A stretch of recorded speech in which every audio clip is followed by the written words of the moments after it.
Nama saya Tina Rizka Nur Aprilian. Saya calon guru penggerak angkatan 9. Saya berasal dari SMP Negeri 1 Tengah Tani, Kabupaten Cirebon. Saat ini saya sedang bersama Bapak Kepala Sekolah dari sekolah saya sendiri, dari SMP Negeri 1 Tengah Tani, yakni Bapak Nurjaya SPD. Bagaimana Pak kabarnya Pak? Baik, baik. Alhamdulillah. Mohon izin Pak, saya kebetulan sedang mendapatkan tugas dari guru penggerak tentang langkah-langkah pengambilan keputusan yang mengandung nilai-nilai kebajikan.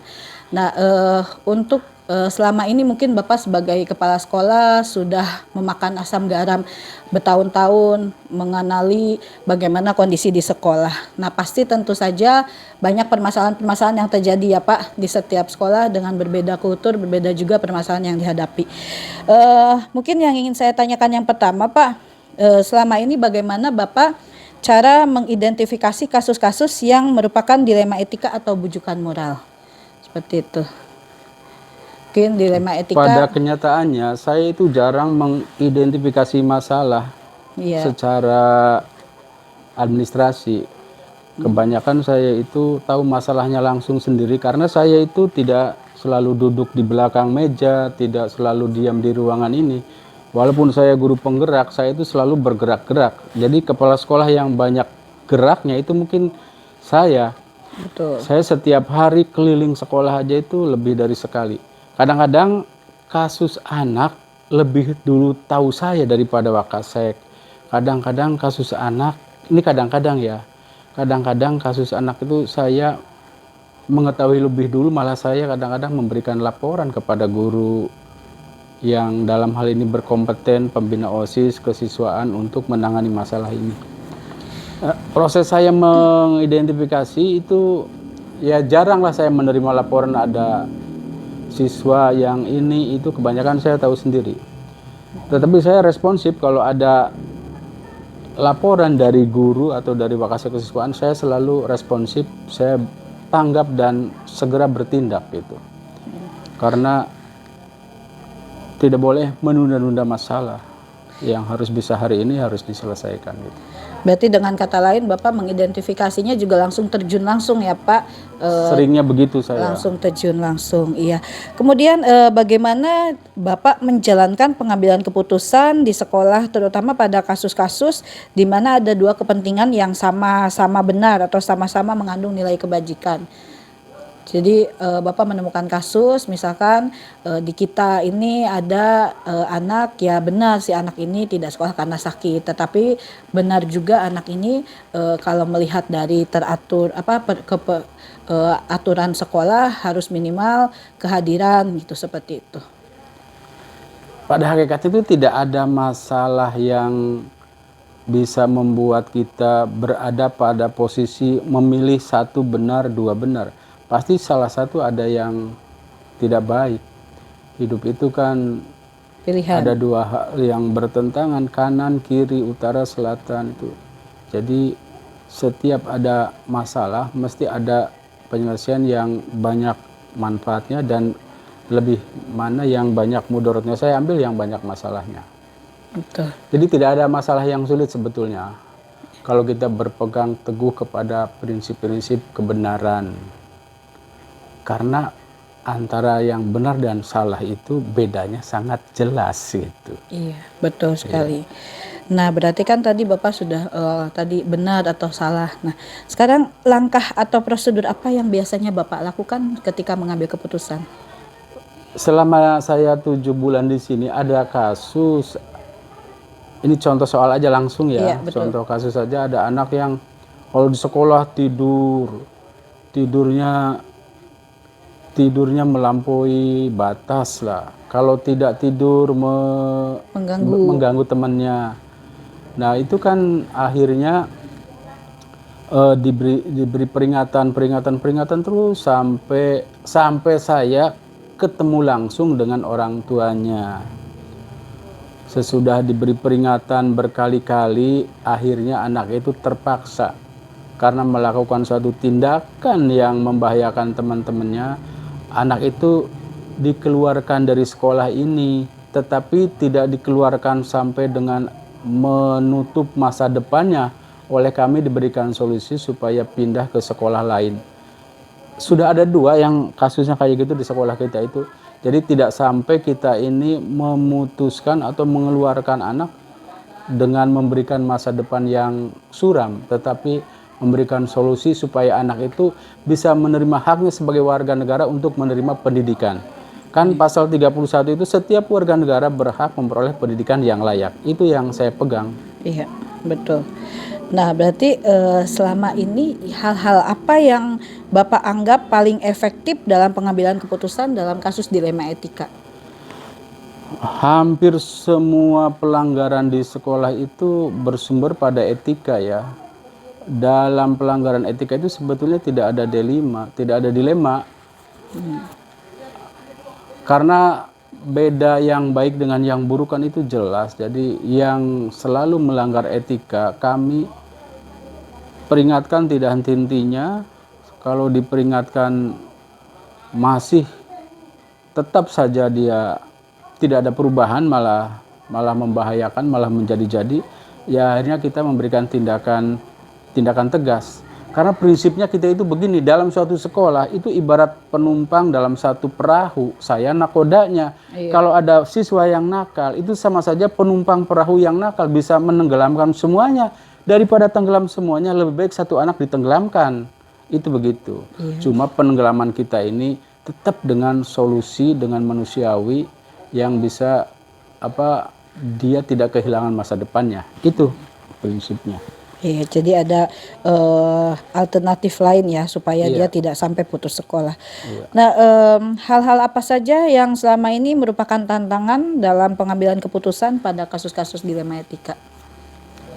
Tidak ada Tidak ada. tantangan, tidak ada hambatan, tidak ada gangguan, tidak ada tantangan yang dalam pengambilan keputusan. Semuanya berdasarkan pikiran akal sehat. Karena prinsipnya di sekolah itu ialah menyelesaikan masalah, setiap masalah harus diselesaikan dengan cara-cara yang rasional dan ilmiah. Iya. Itu saya ingat saja itu, pesan itu saya ambil dari buku Hal Ihwal Mengajar yang saya ambil dari tulisannya Pak Otong Kardisaputra, dosen UPI Bandung. Itu. Masih ingat ya Pak? Masih ingat saya. Iya, alhamdulillah. Kemudian apa yang Bapak miliki ketika misalkan ada suatu permasalahan, nah ketika terjadi untuk penyelesaian kasus dilema etika, apakah Bapak langsung menyelesaikan di tempat atau misalkan memiliki jadwal untuk menyelesaikannya? Misalkan seperti tadi kita berikan peringatan terlebih dahulu ke anak tersebut, kemudian setelah beberapa kali diingatkan kita kita langsung keluarkan, atau misalkan juga ketika hari itu juga harus diselesaikan. Nah, bentuk atau prosedur seperti apa yang Bapak jalankan? Yang sudah pernah, sebetulnya setiap saya melaksanakan penindakan terhadap masalah yang kasus-kasus etika di sekolah, itu sebetulnya tidak saya sendiri ya, bersama-sama dengan Wakasek Kesiswaan, dengan Wakasek Kurikulum, keempat-empatnya Wakasek, malah kadang-kadang dengan pembina OSISnya saya hadirkan. Maksudnya sebagai pembelajaran kita semua. Akhirnya ya yang saya peroleh tidak ada masalah yang berat. Semua masalah bisa diselesaikan. Prosedurnya itu penyelesaian secara bersama-sama dengan Wakasek yang lainnya. Karena Wakasek yang lainnya kadang-kadang nantinya akan jadi kepala sekolah. Pembelajaran bagi mereka supaya memperoleh pengalaman yang baik dalam problem solving di sekolah ini gitu. Berarti disesuaikan dengan kondisi juga ya Pak untuk Iya. penyelesaiannya. Ada yang harus diselesaikan dengan tepat waktu, ada juga yang diselesaikan berdasarkan intensitas peringatan dan sebagainya. Iya. Kemudian selama ini apakah ada seorang atau faktor yang mempermudah Bapak dalam membantu pengambilan keputusan dalam kasus dilema etika? Ada yang bisa membantu saya dalam hal penyelesaian kasus pelanggaran etika di sekolah. Terutama itu guru BK sama Wakasek Kesiswaan sama pembina OSIS itu. Saya biasanya kalau dalam pengambilan keputusan itu mengambil pihak ganjil dalam membantu saya. Jangan sampai saya dengan Wakasek jumlahnya 4 orang gitu. Nanti kalau 4 orang terjadi voting, kalau 2-2 nantinya kan bahaya. Jadi saya selalu melibatkan 5 orang atau 3 orang atau 7 orang gitu. Yes. Supaya nanti ada penengah ya Pak Ada ya. penengah. Oke, dari semua hal yang telah disampaikan Bapak tadi, pembelajaran apa yang dapat Bapak petik dari pengalaman Bapak selama mengambil keputusan ketika mengalami kasus dilema etika? Pembelajaran atau hikmah yang saya peroleh adalah satu, memberikan pendidikan kesabaran kepada kita. Yang kedua, semakin yakin bahwa kelakuan manusia itu beraneka ragam. Ya, kita berhadapan dengan sesuatu yang harus kita luruskan, yang harus kita beri pencerahan. Terpaksa kadang-kadang ada yang harus kita beri tindakan tegas seperti pengeluaran atau pemindahan ke sekolah lain. Nah, itu semua pengalaman lah. Jadi wajar dalam hidup ini, di sekolah mana saja tidak akan ada perjalanan sekolah yang rata seperti mulusnya jalan tol gitu, nggak ada gitu. Gitu. Berarti semuanya hikmahnya adalah bersabar dan kuncinya juga kita bisa diambil dari semua kasus yang dihadapi itu berbeda-beda ya Pak. Baik, terima kasih Bapak untuk pertanyaan-pertanyaan wawancara kali ini. Terima kasih. Assalamualaikum warahmatullahi wabarakatuh. Waalaikumsalam warahmatullahi wabarakatuh. Baiklah, Assalamualaikum warahmatullahi wabarakatuh. Waalaikumsalam warahmatullahi wabarakatuh. Saya Tina Rizka Nur Aprilian, calon guru penggerak Angkatan 9 dari Kabupaten Cirebon. Saya bekerja di instansi SMP Negeri 1 Tengah Tani. Saat ini sedang berada di SMP Negeri 2 Suranenggala. Bersama saya ada Bapak Abdul Fatah SPDMM, Kepala Sekolah SMP Negeri 2 Suranenggala. Bapak mohon maaf mengganggu Pak waktunya Pak. Mohon izin, saya ada tugas Pak dari guru penggerak untuk mewawancarai Bapak tentang pengambilan keputusan berbasis nilai-nilai kebajikan sebagai pemimpin Pak. Mungkin selama ini Bapak sudah bertahun-tahun menjadi kepala sekolah ya Pak, sudah banyak permasalahan-permasalahan yang Bapak hadapi, sudah banyak juga keputusan-keputusan yang Bapak ambil gitu. Mohon maaf sebelumnya saya pengen bertanya Pak tentang selama Bapak menjadi kepala sekolah ini, apakah mungkin pasti ada masalah ya Pak ya? Apakah dalam pengambilan keputusan itu Bapak pernah menjumpai dilema etika atau bujukan moral seperti itu? Ya, makasih. Selama perjalanan saya di sekolah ini tidak dijumpai suatu masalah yang dalam skala menengah ke atas. Iya. Artinya masalah itu masih skala kecil yang masih bisa kita selesaikan di dalam. Nah, masalah itu saya ambil contoh adalah terkait dengan pesuruh. Iya. Pesuruh itu ada hampir 1 tahun yang lalu itu dengan usia yang sudah melebihi 70 tahun, Iya. tetapi dengan kinerja oke, tapi sayang tidak didukung dengan kondisi usia 70 tahun. Maka secara dilema etika, saya pengen mempekerjakan secara terus-menerus yang bersangkutan, tetapi di lain sisi saya tidak tega untuk mempekerjakan beliau. Iya. Nah, disitulah mulai timbul semacam dilema etika. Seperti itu. Berarti tadi mengidentifikasinya dilema etika itu banyak sekali pertimbangannya Pak ya. Nah dalam pengambilan keputusan tersebut Bapak untuk kasus-kasus itu mungkin kan ada yang namanya tadi benar dengan benar atau salah seperti itu. Nah kepentingan yang seperti itu yang mengandung nilai-nilai kebijakan, apakah Bapak pernah menemui keputusan-keputusan yang harus diambil? Ya, untuk kasus yang tadi tentunya agar kami bisa mengambil kebijakan yang hasilnya tidak merugikan kedua belah pihak, maka kami ajak bicara terlebih dahulu dengan yang bersangkutan.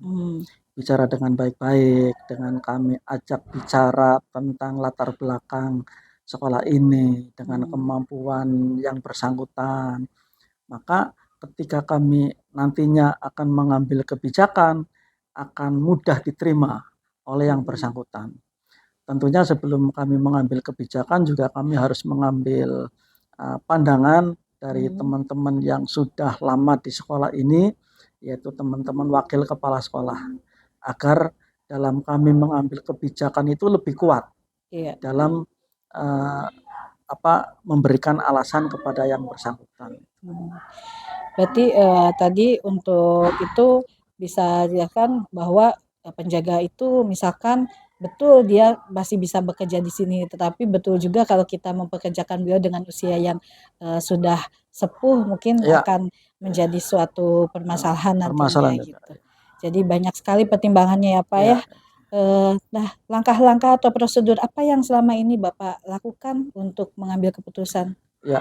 Langkah yang utama saya harus bicara dulu dengan yang bersangkutan. Bicara dengan baik-baik tentang dua sisi yang sama-sama dilema buat kami dan buat yang bersangkutan.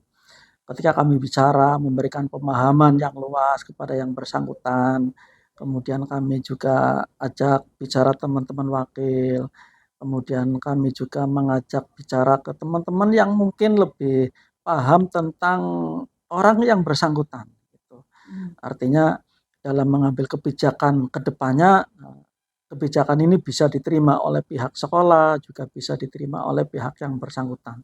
Artinya kebijakan itu membawa hasil yang sama-sama bisa diterima. Iya. Berarti selama ini Bapak tidak sendiri ya Pak untuk mengambil Oke, siap. keputusan, banyak sekali langkah-langkah yang diambil. Nah, hal-hal apa saja yang menurut Bapak selama ini efektif dalam mengambil keputusan pada kasus dilema etika? Ya, yang paling efektif tentunya dengan cara musyawarah mufakat ya. Ada ajak bicara dengan yang bersangkutan, kita bermusyawarah dengan teman-teman wakil, kita ajak bicara dengan teman-teman yang lebih paham tentang keadaan pegawai yang bersangkutan gitu. Jadi pada dasarnya kita dalam mengambil setiap kebijakan apalagi yang bisa menimbulkan dilema etika ya harus bermusyawarah mufakat untuk keputusan yang lebih baik. Oke, berarti memang betul ya kita mengajak bermusyawarah supaya sama-sama enak ya Pak, Oke, kedua belah pihak tidak ada yang merasa dirugikan. Nah, tadi kan pasti tentu ada tantangan-tantangan tersendiri ya Pak dalam pengambilan keputusan. Nah, pada kasus dilema etika yang Bapak alami, tantangan apa yang ya, di tantangan untuk yang bersangkutan memang tidak bisa kita mengambil kebijakan dalam waktu yang pendek gitu. Kami sudah observasi dengan teman-teman terkait dengan pegawai tersebut itu hampir 1 semester gitu. Artinya ketika 6 bulan yang lalu kami akan mengambil kebijakan, tetapi kami menjumpai suatu problem karena memang orang ini masih rajin bekerja, tetapi dari segi tenaga kurang maksimal. Artinya kami memberikan kesempatan. Nah, barangkali bulan berikutnya akan lebih baik. Ternyata di bulan berikutnya juga menjadi tantangan lagi tetap seperti ini, sehingga berlalu dalam 1 semester dengan hasil musyawarah mufakat dengan yang bersangkutan, dengan teman-teman wakil, dengan teman-teman guru yang tahu persis dengan latar belakang yang bersangkutan, akhirnya diambillah kebijakan akhir berdasarkan musyawarah mufakat yang bisa diterima oleh semua pihak berdasarkan kendala-kendala yang sudah kami alami. Iya. Berarti dengan sendirinya tadi kita mengambil permasalahan itu dengan memberikan waktu ya Pak. Ya, Ada jeda waktu, kita beri kesempatan dengan sekian jarak waktu tertentu gitu kan. Nah, ada kalanya mungkin kan permasalahan itu harus diselesaikan gitu kan Pak, tidak berlarut-larut atau seperti tadi diberikan kesempatan dengan misalkan dalam 1 semester ini ada perubahan atau tidak gitu kan. Nah, selain itu Pak, ada tidak Bapak memiliki sebuah jadwal untuk penyelesaian dilema etika? Misalkan seperti tadi kan Bapak memberikan, oh iya 1 semester ini kita lihat dulu, kita perhatikan. Oh enggak, ini langsung kita harus selesaikan oke. gitu. Apa Oke, untuk kasus yang ini memang kita dalam setiap waktu ke depan memberikan semacam eh, tenggang waktu ya, tapi Mhm. tenggang waktunya itu tidak terikat. Mhm. Tidak terikat artinya di bulan yang pertama misal di tanggal 10, nanti bulan berikutnya tanggal 10, bulan selanjutnya tanggal 10 enggak. kami memberikan keleluasaan bergantung kinerja dan tenaga yang dia lakukan itu seperti apa. Ketika misal dalam sebulan tenaganya kurang memungkinkan, kinerjanya turun, ya kami ajak musyawarah. Kemudian ketika misal dalam 1 bulan tidak ada masalah, ternyata timbul masalahnya lagi 2 bulan, ya 2 bulan itu kita ambil masalah, ya kita ambil musyawarah lagi seperti itu. Berarti Jadi langsung ya Pak. ya artinya tidak terjadwal secara apa ya, secara Terikat. resmi gitu ya. Betul. Nah, tadi tentunya kan Bapak musyawarah mufakat dalam menyelesaikan masalah. Berarti kan selama ini ada banyak pihak yang membantu Bapak. Nah, apakah ada seseorang atau faktor apa yang selama ini dapat memudahkan Bapak atau membantu Bapak dalam pengambilan keputusan dalam kasus dilema etika? Ya, tentunya yang bisa diajak bicara secara langsung, yang lebih cenderung bisa membantu pimpinan karena jam mengajarnya juga sedikit adalah ya teman-teman wakil kepala sekolah. Di sana ada wakil kesiswaan, ada wakil sarpras, ada wakil kurikulum. Kemudian di samping 3 wakil ini juga kami mengambil beberapa teman yang tahu persis tentang latar belakang orang yang bersangkutan gitu. Nah, dari merekalah pandangan-pandangan itu kami sikapi, lalu kami akan ambil tindakan supaya hasil keputusannya itu bisa diterima oleh semua pihak. Terakhir nih Pak, Ya, dari semua hal yang tadi disampaikan, pembelajaran apa yang Bapak petik dalam setiap pengalaman pengambilan keputusan oke. tentang dilema Ya. etika? Pertama, kita harus mengambil kebijakan terkait dengan dilema etika ya. Pertama kita setiap kali mengambil kebijakan harus bicara dengan sumber masalah, bicara dengan teman-teman yang bisa dipercayakan, teman-teman yang bisa memberikan pandangan terkait sumber masalah agar nanti ke depannya kebijakan yang kami ambil itu akan tepat dan menghasilkan kebijakan yang bermanfaat bagi semua. Oke, baik Bapak, terima Oke, kasih atas siap. kesempatannya, waktunya juga, mohon maaf mengganggu. Terima kasih untuk wawancara hari ini. Sekian, Assalamualaikum warahmatullahi wabarakatuh. Waalaikumsalam warahmatullahi wabarakatuh. Ya, Bismillahirrahmanirrahim. Assalamualaikum warahmatullahi wabarakatuh.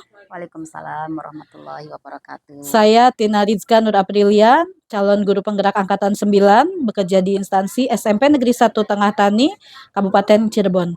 Saat ini saya sedang melaksanakan tugas wawancara bersama Kepala Sekolah dari SD Negeri 1 Ori Malang, yakni Ibu Herni Suryaneja SPD MPD. Mohon maaf Ibu, sebelumnya saya izin lakukan wawancara dan merekam. Ya, Ya, terima kasih.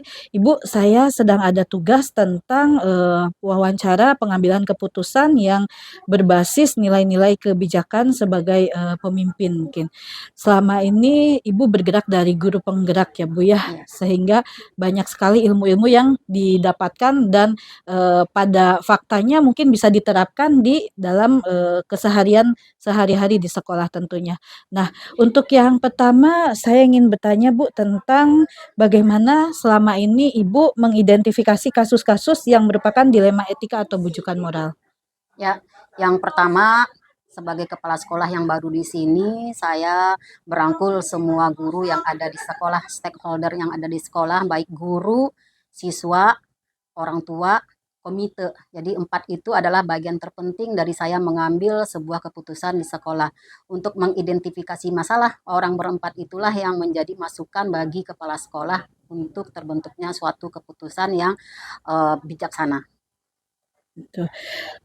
Berarti dengan cara melibatkan semua orang ya, supaya identifikasi masalahnya akan lebih mudah gitu ya kita ini kan. Iya, betul. Ya, untuk selanjutnya bagaimana cara Ibu menjalankan pengambilan keputusan di sekolah, terutama untuk kasus-kasus di mana ada 2 kepentingan yang sama-sama benar atau sama-sama mengandung nilai kebajikan? Nah, saya di sini itu tidak sendirian. Jadi saya walaupun kepala satuan pendidikan, tapi saya mempunyai rekan-rekan guru yang hebat, jadi semuanya saya libatkan. Jadi saya ketika ngambil keputusan, saya selalu melakukannya di forum rapat kedinasan. Jadi ketika ada kejadian, akan saya bawa ke forum, kemudian hasil keputusan bersama itulah yang akan saya jadikan patokan untuk mengambil keputusan yang bijaksana untuk sekolah. Oke, baik. Kemudian langkah-langkah atau prosedur, seperti apa yang biasanya Ibu lakukan selama ini? Yang pertama itu kalau kasusnya masih bisa saya handle sendiri, itu saya akan bicara dari hati ke hati ya. Karena sebagai sesama rekan guru, biasanya kalau masalahnya di awalnya bisa diselesaikan dengan hati ke hati, kenapa tidak? Nah, ketika masalahnya baru tidak terselesaikan dengan dari hati ke hati, baru saya nantinya meminta beberapa orang guru untuk cek and recheck dan mengidentifikasi masalah tersebut. Kemudian kalau enggak juga saya akan membawa ini ke atasan saya, karena sebagai kepala sekolah saya tentu punya atasan yaitu seorang pengawas. Di situ akan saya berbagi apapun kejadian di sekolah supaya memberikan masukan kepada saya apa yang harus saya lakukan. Nah, keputusan itulah yang nantinya akan saya bawa ke forum dan kita ambil keputusan bersama atau mufakat untuk suatu keputusan itu. Iya, baik. Kemudian selama ini hal-hal apa saja yang Ibu anggap efektif dalam pengambilan keputusan pada kasus-kasus dilema etika? Saya dari dulu itu selalu berprinsip dari hati ke hati, apapun yang saya kerjakan saya tidak mau kerasak-kerusuk. Saya selalu cek and recheck, jadi saya suka bicara dari hati ke hati, apalagi setelah saya melakukan pendidikan guru penggerak, banyak ilmu psikologi yang kita dapatkan ya, yang terutama itu masalah coaching tirta. Jadi saya sering melakukan coaching tirta kepada guru-guru. Jadi ketika ada guru yang ingin melakukan tindakan yang tidak sesuai atau apa. Jadi kita lakukan coaching tirta untuk mendapatkan suatu jawaban yang uh, bisa dipertanggungjawabkan nantinya. Iya. Kemudian pada saat ini pasti tentu saja dalam pengambilan keputusan akan ada selalu rintangan atau tantangan-tantangan yang ada. Nah, selama pengambilan keputusan, dalam kasus-kasus dilema etika, adakah tantangan-tantangan yang Ibu rasakan? Ya, tantangan selalu ada ya, tapi secara keseluruhan asal kita bisa memberikan gambaran yang jelas, kemudian memberikan alasan yang kuat. Nah, di situ mereka bisa memahami bahwa kondisi yang sebenarnya seperti apa. Jadi kita memberikan gambaran dan rincian yang jelas tentang permasalahan itu sehingga akhirnya rintangan-rintangan itu dengan sendirinya terkikis karena sudah Mmm. adanya data yang otentik yang kita berikan. Iya, berarti lebih memudahkan ya Iya, ketika kita sesuai dengan fakta. Nah, mungkin ketika kita mendapatkan masalah itu pasti tentu saja ada penyelesaiannya. Penyelesaiannya entah itu dilakukan, secara berkala atau secara langsung gitu pada saat hari itu atau, kita misalkan ada kasus diberikan peringatan dulu lah, kemudian nanti sekian jangka waktu, kita selesaikan atau bagaimana, berikan kesempatan. Nah, selama ini apakah Ibu memiliki sebuah tatkala atau jadwal tertentu dalam mengambil sebuah penyelesaian kasus dilema etika? Apakah langsung menyelesaikan di tempat atau memiliki sebuah jadwal untuk menyelesaikannya? Bentuk atau prosedur seperti apa yang dijalankan? nah, saya itu di sini sebagai kepala sekolah saya siap sedia ya. Jadi selama jam sekolah kalau ada permasalahan maka akan kita selesaikan hari itu juga dengan catatan mungkin keputusannya tidak hari itu tapi kita mempunyai catatan data yang akan kita kembangkan untuk menghasilkan keputusan itu. Mmm. Jadi ada tenggang-tenggangnya dan disesuaikan dengan kasusnya Iya, mungkin ya? mhm. Oke, kemudian pastikan tidak lepas seorang kepala sekolah itu ada pihak-pihak yang membantu. Nah, selama ini sebagai kepala sekolah, apakah ada seseorang atau faktor-faktor apa yang selama ini mempermudah atau membantu Ibu dalam pengambilan keputusan dalam kasus-kasus dilema etika? Yang pertama itu saya rekan sejawat ya, bagaimanapun guru itu saya selalu memposisikan sama gitu. Jadi apapun permasalahan saya suka membawa ke forum walaupun tidak resmi seperti ruangan kantor ketika jam istirahat atau jam pulang itu di sela-sela seperti itu kita bisa mengobrol santai tapi obrolannya padat dan berisi. Jadi Mhm. di situ saya suka menanyakan apa kalau ada permasalahan. Nah, ketika mau mengambil keputusan baru kita mengadakannya di rapat kedinasan karena keputusan itu harus mufakat bersama dengan seluruh intern sekolah. Baik, eee, Jadi kasusnya mungkin lebih mudah ya pengambilan keputusannya ketika kita lakukan musyawarah dan mufakat. Nah, dari semua hal permasalahan tersebut yang telah disampaikan, pembelajaran apa yang dapat Ibu petik dari pengalaman pada saat mengambil keputusan dilema etika? Ya, yang pertama itu kita harus tenang ya, tenang dalam menghadapi masalah, kita tidak kerasa kerusuk gitu ya. Kemudian kita mengumpulkan fakta ya, mencari informasi baik itu dari guru, dari siswa, dari orang tua dan komite, dan yang terakhir kita punya atasan. Saya selalu apapun itu keputusan yang saya ambil, saya tidak pernah tidak melibatkan atasan saya supaya mereka menjadi pelindung Iya. pelindung jadi kepala sekolah. Jadi semuanya itu nantinya saya kembalikan ke atasan, namun akhirnya akan kita bawa ke forum untuk memutuskannya. Jadi keputusan itu adalah keputusan bersama. Jadi pengambilan keputusannya sesuai dengan prosedur ya yang Iya, ada kita tempuh langkah-langkah atau tahapan-tahapan untuk pengambilan keputusan. Baik, sangat menarik sekali untuk pengambilan keputusan ini dan saya mendapatkan ilmu-ilmu yang mungkin nanti saya harus bisa gitu kan melaksanakan supaya tidak salah memilih dalam mengambil keputusan. Oke, itu saja. Terima kasih Ibu atas waktunya. Baik, sekian wawancara dengan Ibu Herni Suryaneja SPD MPD. Kami tutup. Assalamualaikum warahmatullahi wabarakatuh. waalaikumsalam warahmatullahi wabarakatuh.